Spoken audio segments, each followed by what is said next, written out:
صحت و عافیت کے ساتھ آج کے اس خصوصی خطاب کا موضوع ہے دینی مدارس کا قیام اور ان کے اغراض و مقاصد۔ ڈاکٹر صاحب کے اور آپ کے درمیان میں اب مزید نہیں رہنا چاہتا، اور میں سمجھ بھی رہا ہوں کہ آپ بے چینی کے ساتھ انہی کی طرف نظر جمائے ہوئے ہیں، اور ہو سکتا ہے کچھ نگاہوں میں ذرا گرا بھی گزر رہا ہوں کہ یہ کہہ تو رہا ہے مگر ہٹ نہیں رہا ہے۔ بہرحال بلا تاخیر میں ڈاکٹر صاحب کی خدمت میں عرض گزار ہوں کہ ڈاکٹر صاحب تشریف لائیں اور اپنے خصوصی توسیع خطاب سے ہم سب کو محسوس فرمائیں۔ حضرت ڈاکٹر غلام یحییٰ انجم صاحب۔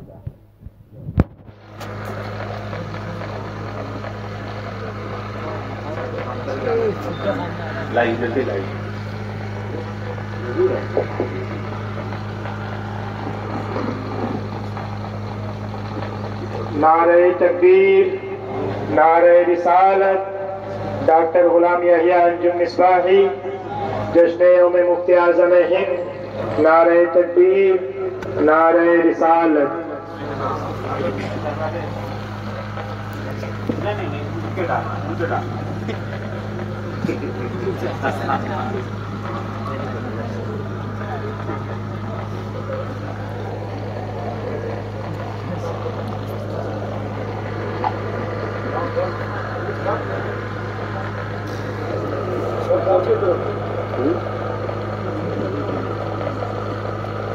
السلام علیکم ورحمۃ اللہ وبرکاتہ۔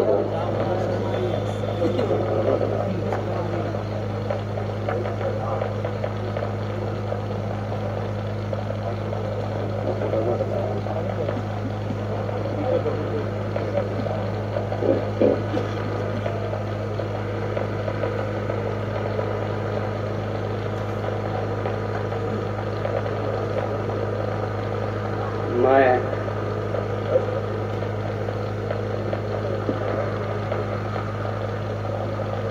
آج میری خوشی کی کوئی انتہا نہیں ہے کہ میں اپنے مادر علمی میں حاضر ہوں۔ یہاں ہمارے بزرگ بھی ہیں، سن 74 سے لے کر 79 تک کے دوست بھی ہیں، ساتھی بھی ہیں، اور سب سے بڑی خوشی کی بات یہ ہے کہ میں نے جن کا نمک کھایا ہے، صوفی نظام الدین صاحب جو اس اشرفیہ کے نائب صدر ہیں، وہ اتفاق سے موجود ہیں۔ ہمارے عزیز طلباء جو ہمارے سامنے بیٹھے ہیں، آج مجھے انتہائی خوشی ہو رہی ہے۔ ہم نے دلی سے کشمیر اور کشمیر سے کنیا کماری تک اور ہندوستان سے لے کر کے موریتانیہ امریکہ کے بارڈر تک مجھے خطاب کرنے کا جانے کا موقع ملا، لیکن للہ جانیے جو آج مجھے خوشی میسر آپ کے بیچ میں ہو رہی ہے وہ شاید مجھے کہیں میسر نہ آئی ہو، اس لیے کہ آج میں حضور حافظ ملت کے فیضان و کرم کے سائے میں یہاں کھڑا ہوں اور ان سے قوت و توانائی حاصل کرتے ہوئے اپنی گفتگو آپ تک پہنچانے کی جسارت بھی کر رہا ہوں، کوشش بھی کر رہا ہوں۔ میرا معمول ہے کہ جہاں بھی جاتا ہوں اپنے بزرگوں کی پہلے دعائیں لیتا ہوں اور پھر ان دعاؤں کے سہارے آگے بڑھنے کی کوشش کرتا ہوں میں، اور دعا اس انداز سے کرتا ہوں کہ یا رب جو کچھ لکھوں قلم سے اسے تو وقار دے، جو کچھ لکھوں قلم سے اسے تو وقار دے، اور جو کچھ کہوں زباں سے دلوں میں اتار دے۔ گفتگو زبانی بھی ہوگی اور تحریری بھی ہوگی، اس لیے کہ ہمارے بچوں نے مجھے دعوت دی تھی ایکسٹینشن لیکچر کے لیے، توسیع خطبہ کے لیے، تو ظاہر ہے اس کے لیے تحریر بھی ضروری تھی، اور حکم ہوا ہے کچھ نصیحت بھی بچوں کی جائے تو اس کے لیے زبانی گفتگو بھی ضروری ہے۔ تو کوشش کروں گا کہ دونوں انداز سے میں آپ کے سامنے، توسیع کا مطلب الگ ہے لیکن شاید بچے ہمیں اس کو نہ سمجھا سکے، کیونکہ یہ لفظ یونیورسٹی کا ہے ایکسٹینشن، اور اس کو مستعار لے کر کے مدرسوں میں توسیع کہا جاتا ہے اس کا ترجمہ کر کے۔ اس کا مطلب یہ ہوتا ہے کہ آپ کے ایسی گفتگو جو آپ کے علم میں اضافہ کر سکے۔ توسیع کا مطلب اضافے کے آتے ہیں، بڑھا سکے، تو آج نے مجھے توسیع گفتگو کے لیے موقع دیا ہے.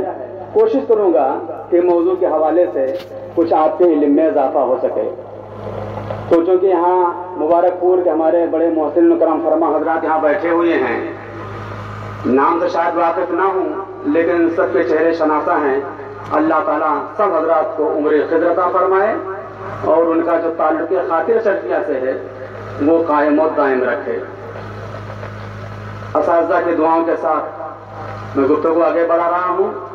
موضوع آپ سماعت فرما چکے ہیں کہ دینی مدارس جو ہندوستان میں قائم ہو رہے ہیں، مسلسل قائم ہوتے جا رہے ہیں، آخر ان کے قیام کا مقصد کیا ہے، کیوں قائم ہو رہے ہیں، کیا اپنے یہ مقاصد پورے کر رہے ہیں یا نہیں کر رہے ہیں.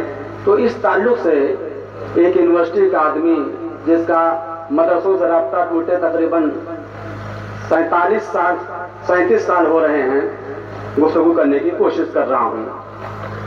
مدارس کا قیام اور اس کے اغراض و مقاصد. پوری کائنات مدرسے الہی ہے. اس مدرسے میں اللہ تبارک و تعالیٰ نے بحیثیت معلم اپنے برگزیدہ بندوں کو بھیجا. سب سے پہلے حضرت آدم علیہ السلام تشریف لائے. انہوں نے تمام علوم کی بنیاد ڈالی. صنعت و حرفت، سینا پکانا، فن کاشتکاری وغیرہ کی تعلیم دی. حضرت نوح علیہ السلام تشریف لائے. انہوں نے فن نجاری اور حلال و حرام کے مسئلے سکھائے. قرآن حکیم میں اس کی وضاحت کی گئی ہے. ترجمہ ہے کہ لوگوں تمہیں وہ دین اور شریعت بتایا گیا جو حضرت نوح علیہ السلام تعلیم فرما گئے. حضرت ادریس علیہ السلام نے فن خیاطت اور فن کتابت کی تعلیم دی. اول نسل انسانی میں اللہ تعالیٰ نے انہیں کو لکھنا پھر اسے پڑھنا سکھایا.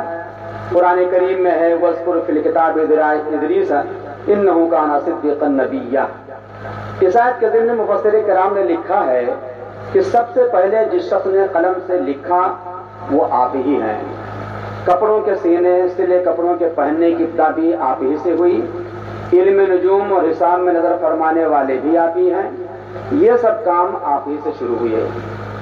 حضرت داؤد علیہ السلام نے زرع سازی اور حضرت ابراہیم علیہ السلام نے فن مناظرہ اور علم معرفت کی بنیاد ڈالی. انہوں نے فرمایا لا احب العافلین، چھپنے اور ڈھپنے والا خدا نہیں ہو سکتا. حضرت سلیمان علیہ السلام نے جہاں بانی کے طور طریق سے اس عالم کو روشناس کرایا. نبی آخر الزماں حضرت محمد مصطفیٰ صلی اللہ علیہ وسلم نے فن تجارت کو فروغ دینے کے علاوہ کتاب و حکمت کی تعلیم دی اور تزکیہ نفس کا بھی اہم فریضہ انجام دیا. ارشاد باری تعالیٰ ہے یتلو علیہم آیاتہ ویزکیہم ویعلمہم الکتاب والحکمہ. اس تعلیم نبوت کا پورا نصاب قرآن حکیم پر منحصر تھا جو خداوند قدوس کی آخری مقدس کتاب ہے. جب باضابطہ اس نصاب کا آغاز مسجد نبوی میں مدرسے صفہ سے ہوا تو وہاں سے صحابہ کرام کی بڑی تعداد نے اپنے آپ کو زیور علم و ادب سے آراستہ کیا. حضرت ابوبکر صدیق، حضرت عمر فاروق، حضرت عثمان غنی، حضرت علی مرتضی، حضرت بلال حبشی، حضرت صہیب رومی، حضرت عبد الرحمن بن عوف رضوان اللہ تعالی علیہم اجمعین. اس طرح 70 جلیل القدر صحابہ کرام اسی مدرسے صفہ کے سند یافتہ تھے جن کی تعلیمی قابلیت کی نظیر آج دنیا کی کسی عظیم یونیورسٹی کے فارغین میں نہیں پائی جاتی ہے. مدرسہ یونیورسٹیاں تو بہت بڑی بڑی ہیں، ہزاروں کی تعداد میں ہیں اور تمام سہولیات سے آراستہ بھی ہیں. نصاب تعلیم اور دستور حیات کی شکل میں قرآن مقدس بھی ہمارے پاس موجود ہے، مگر افسوس آج ویسا معلم نہیں. جس طرح معلم کائنات تھے، جس اخلاص کے ساتھ نبی آخر الزمان نے صحابہ کرام کو زیور علم سے آراستہ کیا تھا، اس سے صحابہ کرام میں مذہبی بیداری پیدا ہو گئی تھی کیونکہ وہ مدرسے صفہ کے علاوہ ہمادم آپس میں دین کو سمجھنے کی جد و جہد میں لگے رہتے تھے. اس طرح یہ سلسلہ صدیوں چلتا رہا. اموی دور حکومت میں درس و تدریس کا سلسلہ تو ضرور شروع ہو گیا تھا مگر اس کے لیے الگ سے کوئی عمارت مخصوص نہ تھی. ان دینی کاموں کے لیے مساجد کا صحن استعمال کیا جاتا تھا. اسلام کا ابتدائی دور ہونے کی وجہ سے دینی امور کی آگاہی حاصل کرنا ہر ایک کی زندگی کا لازمی جز بن چکا تھا. اس لیے مکہ معظمہ، مدینہ منورہ کے علاوہ کوفہ، بصرہ، دمشق اور فسطاط جیسے اسلامی شہروں میں درس و تدریس اور تعلیم و تعلم کے مراکز قائم کیے گئے. ان درسگاہوں کے اساتذہ کو جو کچھ پیغمبر اسلام اور صحابہ کرام کی تعلیمات سے حاصل ہوا تھا انہوں نے اسے ضابطۂ حیات کے طور پر بندگان الہی کے سامنے پیش کیا۔ قرآن و حدیث کے تفہیم کے لیے عربی زبان و ادب کے قواعد و ضوابط مرتب ہوئے۔ حضرات تابعین اور اس کے بعد کے ادوار میں سلسلے نے صدر فروغ حاصل کیا کہ دینی علوم کی تعلیم کے لیے باضابطہ جداگانہ مدارس قائم کیے گئے۔ بنو امیہ کے دور تک درس و تدریس کا سلسلہ جو اس وقت دینی مدارس میں رائج ہے نہ تھا، بلکہ موضوع کے تعلق سے اساتذہ تقریر کرتے، طلبہ انہیں قلم بند کر لیا کرتے تھے۔ عباسی دور حکومت میں بھی یہ سلسلہ کچھ سالوں تک رائج رہا، پھر بعد میں کتابوں کی تدریس کا سلسلہ شروع ہوا۔ تیسری صدی ہجری میں باضابطہ مدرسے کا آغاز ہوا۔ 245 ہجری میں جامع قزوین اور جامع اندلس کی بنیاد رکھی گئی، جس میں مسجد کی تعمیر کے ساتھ ساتھ طلبہ کی رہائش کے حجروں کی بھی تعمیر کی گئی۔ موجودہ شکل میں باقاعدہ مدرسے کا آغاز ہجرت رسول کے کوئی 400 سال بعد 5ویں صدی ہجری میں ابو اسحاق اصفہانی کے لیے وجود میں آیا، جسے سلطان محمود کے بھائی نصر بن سبکتگین نے قائم کیا تھا۔ یہی مدرسہ بعد میں مدرسہ بیہقیہ کے نام سے مشہور ہوا۔ اس کے بعد نظام الملک نے نیشا پور میں تدریس میں منہمک ہوئے۔ وقت بدلنے کے ساتھ ساتھ ان کے نصاب میں تبدیلی ہوئی اور قرآن و حدیث کے علاوہ فقہ پر خصوصی توجہ دی گئی۔ ان مدارس میں طلبہ کثیر تعداد فقہ کے متعلق ہوا کرتی تھی۔ بعض کتب تواریخ میں تو یہاں تک ملتا ہے کہ فقہ حنفی، فقہ شافعی، فقہ مالکی، فقہ حنبلی کی تعلیم کے لیے الگ الگ مدرسے قائم کیے گئے ہیں۔ دینی مدارس میں مفت تعلیم کا رواج شروع سے ہی جاری ہے اور ان مدارس میں سینکڑوں نہیں بلکہ ہزاروں طلبہ زیر درس ہوا کرتے تھے اور سب کی تعلیم کا مفت نظام ہوا کرتا تھا۔ عبد الرحمن سویم نے اسپین میں جب جامعہ قرطبہ کی بنیاد ڈالی اور اس کے جانشینوں نے قرطبہ میں 33 مدرسے قائم کیے جس میں تعلیم کا مفت انتظام تھا۔ غرناطہ میں 1335 عیسوی میں ایک عظیم الشان یونیورسٹی قائم ہوئی جس کے نصاب میں زمانے کے تقاضوں کے مطابق دینی مضامین کے علاوہ طب، کیمسٹری، فلسفہ اور ایسٹرالوجی جیسے اہم مباحث زیر درس تھے۔ 5ویں صدی ہجری میں بغداد میں مدرسہ نظامیہ کے نام پر مدرسہ نظامیہ کا وجود عمل میں آیا، جس میں تعلیم حاصل کرنے والے طلبہ کی تعداد اس کے قیام کے وقت 6000 تھی۔ اس مدرسے میں تعلیم اور جملہ اخراجات مفت دیے جانے کے علاوہ اوقاف سے غریب طلبہ کو خصوصی وظیفہ بھی ملتا تھا۔ الدارس کی تاریخ المدارس میں ہے کہ دمشق میں جو مدارس تھے ان میں الگ الگ جداگانہ نصاب جاری تھا۔ 7 مدرسے صرف قرآن کی تعلیم کے لیے، 16 مدرسے درس حدیث کے لیے اور 3 مدرسے ان دونوں مضامین کی مشترکہ تعلیم کے لیے خاص تھے۔ اس کے علاوہ فقہ شافعی کے لیے 63، فقہ حنفی کے لیے 52، فقہ مالکی کے لیے 4 اور فقہ حنبلی کے لیے 11 مدرسے قائم تھے۔ بغداد کے مدرسہ مستنصریہ میں ان چاروں مذاہب کے فقہ کی تعلیم ایک ساتھ ہوا کرتی تھی۔ 6ویں صدی ہجری میں سلطان قطب الدین کے دور سے ہندوستان میں مدارس و مکاتب کا سلسلہ شروع ہوا۔ اس دور میں کئی ہزار مدارس تعمیر کیے گئے۔ بعد کے سلاطین نے بھی اس طرح توجہ فرمائی اور مدارس کی خوبصورت اور عالیشان عمارتیں تعمیر کر کے طلبہ کی تعلیم و تربیت کا معقول اور مفت بندوبست کیا گیا۔ بر صغیر میں دینی مدارس کا قیام اور ان میں جاری نصاب کی قدیم تاریخ ہے۔ ہندوستان میں دین امور کی تعلیم کے لیے مدارس کے علاوہ مقابر اور خانقاہوں کو بھی استعمال کیا گیا اور مساجد کی تعمیر تو عرصہ دراز تک اسی انداز سے ہوتی رہی کہ اس کے صحن میں مدرسہ چل سکے۔ بطور مثال مدرسہ عالیہ مسجد فتح پوری کو لیا جا سکتا ہے۔ اب حالات بالکل بدل چکے ہیں۔ پہلے تو مسجد کے صحن میں مدارس چلا کرتے تھے، اب مدارس کے صحن اور احاطے میں مسجدیں قائم ہیں جن میں باتیں الہی بھی ہوتی ہیں اور حفظ کے طلبہ قرآن حکیم کی زبانی یاد کرتے ہیں۔ شروع سے لے کر غدر سے پہلے تک تعلیمی نصاب ہندوستان میں متعارف تھا جو اسے 4 مراحل میں تقسیم کیا جا سکتا ہے۔ پہلے مرحلے میں نصاب درس پر فقہ اسلامی کا غلبہ تھا۔ یہ دور ہندوستان کے 7ویں صدی ہجری سے 10ویں صدی ہجری پر محیط ہے۔ دوسرے دور میں نصاب درس کے اندر علوم عقلیہ کی بڑی اہمیت تھی۔ تیسرے دور میں علم حدیث کے نصاب درس میں بڑی اہمیت رہی اور یہ سلسلہ عہد عالمگیر تک برقرار رہا۔ چوتھا مرحلہ 12ویں صدی ہجری سے لے کر کے 1857 تک چلتا ہے۔ اسی بھی تک چلتا ہے۔ اس عہد میں اورنگزیب عالمگیر کے عہد حکومت میں انہی کے ایما پر شیخ نظام الدین بن قطب الدین سہلوی نے نیا نصاب تیار کیا تھا۔ 1857 کے بعد ہندوستان کے تعلیمی نظام میں ایک نیا موڑ آیا عرب کی طرح تو انگریز تو جان نے بھی ہندوستان کا رخ کیا اور اپنے تجارتی مقاصد کو بحسن خوبی انجام دینے کے لیے یہاں ایسٹ انڈیا کمپنی قائم کی۔ ایسٹ انڈیا کمپنی نے تجارت کے فروغ کے نام پر جو پالیسی بنائی وہ ہندوستانیوں کے دینی، تعلیمی، سماجی اور معاشی تباہی سے لے کر ہندوستان پر قبضہ اور ملک گیری تک وسیع تھی۔ وہ اپنے اس مقصد میں کامیاب ہوئے اور مسلمانوں کی جس طرح پسپائی ہوئی وہ سالوں گزرنے کے بعد آج بھی محسوس کی جا سکتی ہے۔ قدیم خانقاہیں مجاہد نفس اور عہد و وظائف کے علاوہ شریعت و طریقت کی تعلیم کے لیے مخصوص تھیں۔ ان خانقاہوں میں کشف المحجوب، غنیت الطالبین اور عوارف المعارف کے علاوہ شریعت و طریقت کی تعلیم کے لیے مخصوص پڑھایا جاتا تھا۔ مقابر میں جہاں تعلیم و تدریس کا معقول بندوبست تھا ان میں مقبرہ ہمایوں، مقبرہ علاء الدین خلجی اس کی واضح ترین مثالیں ہیں۔ ان مدارس کے نصاب تعلیم کو زیادہ منضبط نہ تھا۔ اکبر کے دور حکومت میں ان مدارس کے نصاب میں نمایاں تبدیلی ہوئی اور ان مدارس میں بنیادی اصول عقائد کی تعلیم کے ساتھ فن سپاہ گری کو بھی نصاب میں داخل کیا گیا۔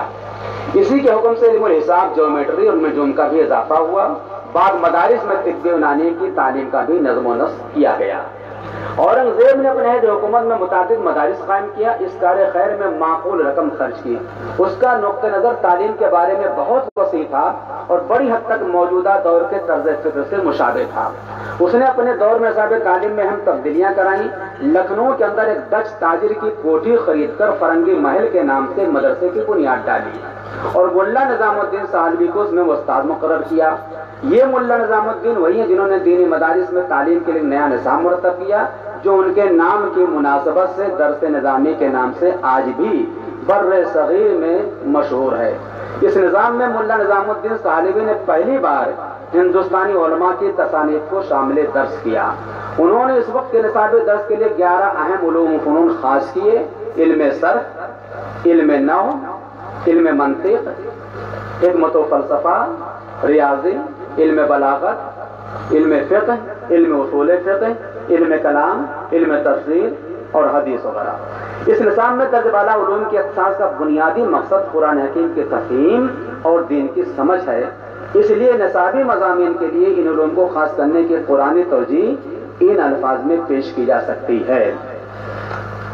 اسلام کے نظام تعلیم کا اصل الاصول آیت کریمہ لقد من اللہ علی المؤمنین اذ بعث فیہم رسولا من انفسہم یتلو علیہم آیاتہ ویزکیہم ویعلمہم الکتاب والحکمہ وان کانوا من قبل فی ضلال مبین۔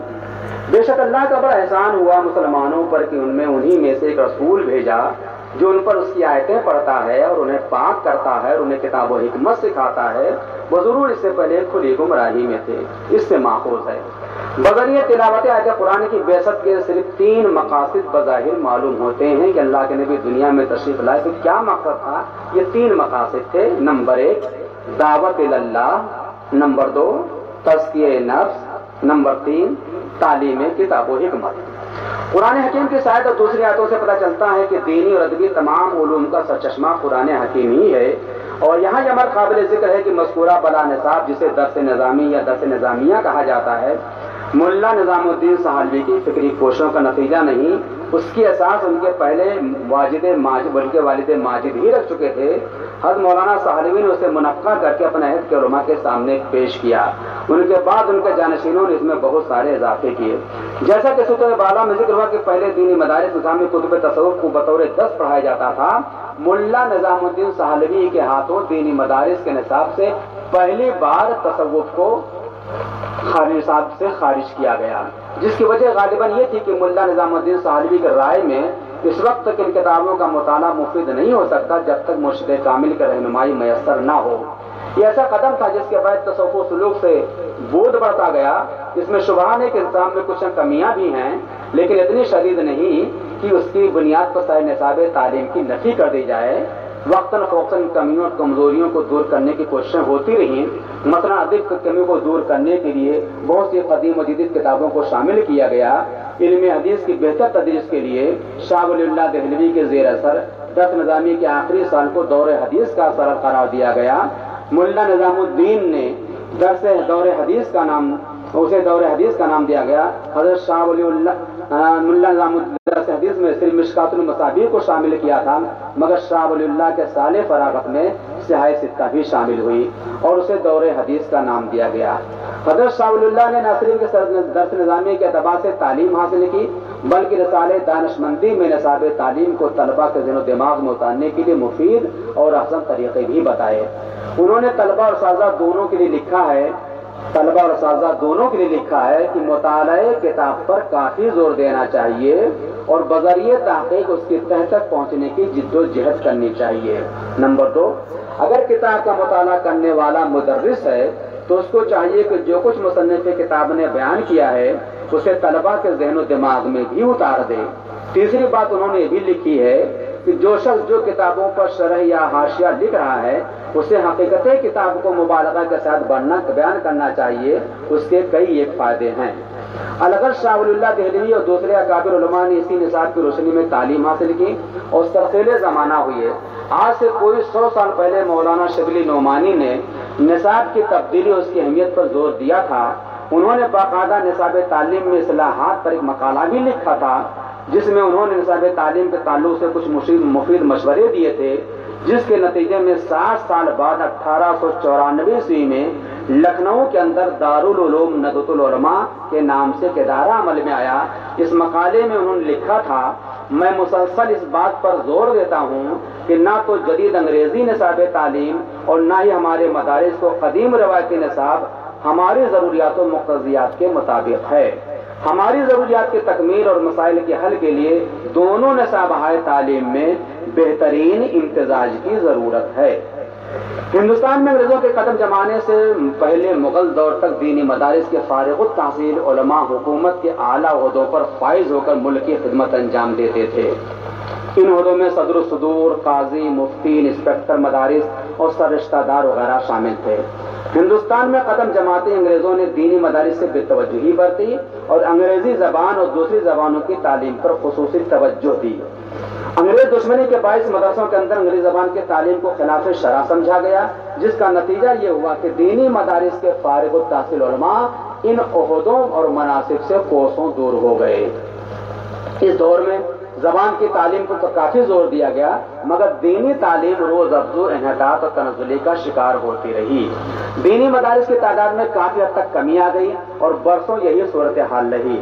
1913 میں جب مچھلی بازار والی مسجد کا بازو گرایا گیا، اس سلسلے میں احتجاج کرنے کے لیے تمام مسلمان جمع ہوئے تو پولیس کی گولیوں سے انہیں بھون دیا گیا۔ تقریباً 300 مسلمان اس میں شہید ہوئے۔ اس حادثے کا اثر تو ہندوستان میں ہوا ہی، برطانیہ میں بھی کڑے لفظوں میں اس حادثے پر نکتہ چینی کی گئی۔ آل انڈیا مسلم کانفرنس کے سیکرٹری نواب وقار الملک نے جب اس سلسلے میں گورنر اتر پردیش سے ملاقات کی تو گورنر نے تیز و تند گفتگو کے بعد مسلمانوں کی تعلیمی پسماندگی دور کرنے کے لیے 300 مسلمان شہیدوں کے خوبہاں کے طور پر پہلے تو انسپکٹر آف اسکول کی جگہ کے قیام کا اعلان کیا اور پھر ان کی مدد کے لیے 5 ڈپٹی انسپکٹر آف اسکول مقرر کیے گئے۔ اس عہدے کے قیام کرنے کے ساتھ مدارس کی اصلاح کے نام سے کمیٹی بھی بنائی گئی۔ اس کمیٹی نے حکومت کی سرپرستی میں مدارس عربیہ کی تنظیم اور نگہداشت کے لیے ایک اسامی انسپکٹر مدارس عربیہ کے نام سے تجویز کی۔ اس طرح اس کی نگرانی میں امتحانات عربی و فارسی کا سلسلہ شروع ہوا، جسے ہم آج کل یوپی بورڈ مدرسہ کہتے ہیں، یہ اسی وقت قائم ہوا۔ اس نظام کے تحت فارسی میں 2 امتحان، منشی اور کامل، اور عربی میں 3 امتحان مولوی عالم فاضل مقرر کیے۔ فاضل کے امتحانات کے 3 شعبے تھے، ادب، دینیات اور طب۔ 23 اکتوبر 1945 کو مولانا شبیر احمد خان غوری علی گڑھ نے جب وہ منصب سنبھالا تو انہوں نے نصاب کی نہ صرف ترتیب جدید کی بلکہ اپنے ذوق کے مطابق فاضل کے امتحان میں معقولات کا بھی اضافہ کیا۔ ان کے زمانے میں عربی فارسی امتحان کا معیار بہت بلند رہا، وہ مکمل طور پر اس ادارے سے پورے 21 سال وابستہ رہے۔ یہاں اس بات کی وضاحت ضروری سمجھتا ہوں کہ عربی فارسی بورڈ کے زیر سے چلنے والے مدارس میں جو نصاب رائج ہے اسے درس نظامیہ نہیں بلکہ درس عالیہ کہا جاتا ہے۔ درس نظامیہ میں تو حسب ضرورت ارباب دین و دانش تبدیل کر کے اپنے مدارس میں اس کی تعلیم دیتے رہے، لیکن یہ درس عالیہ نصف صدی پیشتر سے بغیر کسی ترمیم و تبدیل کے اتر پردیش کے تقریباً 1000 مدارس میں بعین ہی رائج تھے، اور اسی کے مطابق طلبہ شریک امتحان ہو رہی ہے۔ مد نظر ایک جامع نصاب مرتب کرنے کی ذمہ داری حکومت اتر پردیش نے جامعہ ہمدرد کے سپرد کی۔ جامعہ ہمدرد نے اس کام کو کرنے کے لیے راقم السطور کا انتخاب کیا۔ اس نصاب میں راقم نے دینی مضامین کو یونیورسٹی طریقۂ تدریس کے مطابق احسن طور پر طلبہ کے ذہن و دماغ میں اتارنے کی کوشش کی ہے۔ اس نصاب میں مکمل کتاب درس کا دینے کے بجائے کتاب کے اہم منتخب حصوں کو پڑھانے کی بات کی گئی ہے۔ اس نصاب میں ہند بیرون ہند میں کافی پذیرائی ہوئی۔ نصاب کی افادیت کے تعلق سے مقالے لکھے گئے اور تبصرے شائع ہوئے۔ ہندوستان کے بعض دیگر صوبوں اور ساؤتھ افریقہ کے بعض دینی اداروں میں اسے سامنے رکھ کر اپنے نصاب میں تبدیلیاں کی گئیں۔ اس نصاب کو جو اساتذہ سلفیہ اور حضور حافظ مذلت کے فیضان و کرم سے جو میرے پاس بنانے کے لیے آیا تھا، آپ کو سن کر حیرت ہوگی کہ ہمارے سنی مدارس علماء جسے بریلوی علماء کہہ سکتے ہیں، ان کی کوئی کتاب شامل نصاب نہیں تھی۔ تب دو بندی مکاتب فقہ علماء کتاب شامل تھی۔ جب مجھے نصاب بنایا اور اس کے اندر ہم نے تقریباً 28 کتابوں کو شامل کیا جو علماء بریلی کے قلم سے لکھی ہوئی تھی، اور علماء دیوبند کی تقریباً 58 کتابیں شامل ہوئیں۔ اب آپ کو سن کر حیرت ہوگی کہ بریلوی علماء کی 28 کتابیں ہی کیوں شامل کی گئیں، جبکہ نصاب کا بنانے والا خود بریلوی ہے، اور ان کے 58 کتابیں کیوں شامل کی گئیں؟ تو مجھے افسوس کے ساتھ کہنا پڑتا ہے، اس پر باقاعدہ اعتراضات بھی ہوئے، وائس چانسلر کو خطوط بھی لکھے گئے کہ آپ نے کیسے بریلوی کو منتخب کر دیا تھا نصاب بنانے کے لیے کہ اس نے بریلیوں کی 28 کتابیں شامل کر لی نصاب کے اندر اور اپنی کتابوں کا ذکر نہیں کیا۔ جب میری طلبی ہوئی وائس چانسلر کی یہاں بھری کمیٹی کے اندر، تو میں نے کہا آپ دیکھ لیجئے اس نصاب کے اندر ہم نے علماء دیوبند کی 58 کتابوں کو شامل کیا ہے اور علماء بریلی کی 28 کتابیں شامل کی ہیں۔ تو میرے جواب سے وہ لوگ مطمئن ہوئے اور اس کے بعد منہ لٹکا کے واپس چلے گئے اور نصاب جو کا تم برقرار رہا۔ اور بھی باتیں ہوئی، تفصیل کا موقع یہاں نہیں ہے۔ اب بتانا مجھے یہ ہے، افسوس کے ساتھ کہنا پڑ رہا ہے کہ میں نے 28 کتابیں کیوں شامل کی۔ وجہ اس کی یہ ہے کہ ہمارے علماء کتاب بہت چھان بین کی، میں نے صرف 28 کتابیں ملی ہی جن کو دائرۃ درس کیا جا سکے۔ کتابیں نہیں لکھی تھی ہمارے اساتذہ کرام نے، وہ کتاب جو لکھی جا رہی تھی جس میں ہم شمس الکفیل کا نام لے سکتے ہیں، مولانا شمروزہ صاحب کتاب کا، وہ چھپ رہی تھی، اس کو لکھی رکھی بھی میں نے اسے شامل نصاب کر دیا تھا۔ تو ہمارے علماء نے سب توجہ ہی نہیں تھی کہ نصاب کے تعلق سے کتابیں لکھی جائیں، تو میں کتابیں کہاں سے لاتا اور کہاں سے شامل کرتا۔ جتنی کتابیں ملی میں نے سب کو شامل نصاب کر لیا تھا۔ تو میں نے اپنے عزیز طلبہ سے کہوں گا کہ یہ نصاب جو ہوتے ہیں لوگوں کو ذہن کی تبدیل کرتے ہیں، لہذا ایسی کتابیں لکھی جائیں جو ہمارے نوجوان نئی نسل کو ذہنوں کو تبدیلی پیدا کر سکیں۔ اس پر توجہ کرنے کی آپ حضرات کی ضرورت ہے۔ اس نصاب میں کیا خاص بات تھی ہم وہ بتانا چاہتے ہیں کہ یہ نصاب جو ہم نے بنایا تھا اتر پردیش بورڈ کا، جس میں راجناتھ سنگھ جو اس وقت وزیر داخلہ ہیں، جو انہوں نے متعین کیا تھا، اور اسی کے بنانے کے بعد اس کی کامیابی پر جب علماء اتر پردیش نے سراہا اس نصاب کو، تو راجناتھ سنگھ نے مہاکالی داس مارگ لکھنؤ مجھے بلایا اور بھرتی علماء کی پنچایت بلائی، اور اس علماء کی پنچایت میں انہوں نے مجھے مہاودوان کا خطاب اور ایوارڈ دیا۔ یہ نصاب جو میں نے بنایا تھا سنی اور شیعہ تمام طلبہ کے لیے ہے۔ دینیات کے مضامین کے علاوہ باقی تمام مضامین سب کے لیے یکساں ہیں۔ یہ نصاب درجات عالیہ کا ہے جس میں مولوی، عالم اور کامل فاضل امتحانات شامل ہیں۔ یہ نصاب درجات فوقانیہ کے بعد پڑھایا جائے گا اور مکمل 9 سال اس کی تدریس ہوگی۔ اس طرح معیار اور وقت کے لحاظ سے دینی مدارس کے طلبہ کسی طرح عصری جامعات سے MA کی سند حاصل کرنے والے طلبہ سے کم نہ ہوں گے اگر اس نصاب کو واقعی پڑھا جائے تو۔ مگر افسوس یہ ہے کہ آج نصاب آج کل ہاتھ لگتا نہیں ہے، طلبہ کی سے نقل کر لیتے ہیں، اسی سے پاس ہو جاتے ہیں۔ آپ کو عزیز طلبہ یاد ہوگا جب میں نے اشرفیہ سے لے کر عالم کا امتحان دیا تھا تو میرے بارے میں مشہور ہے کہ میں بہت نہ جانے کیسا محنتی ہوں میں، اور ہمیشہ کتاب میرے ہاتھ میں رہتی تھی۔ اگر سے معراج العلوم میں میرے استاد مولانا طفیل احمد حشمتی صاحب جیسا کہ حضرت نے بھی فرمایا، ان سے جب کوئی جاتا تھا پوچھتا تھا غلام یہاں کہاں ملیں گے، تو وہ بلا اطمینان کہتے تھے مدرسے میں چلے جاؤ، جس بچے کے ہاتھ میں کتاب ہوگی وہی غلام یحییٰ ہوگا۔ یہ میری پہچان تھی۔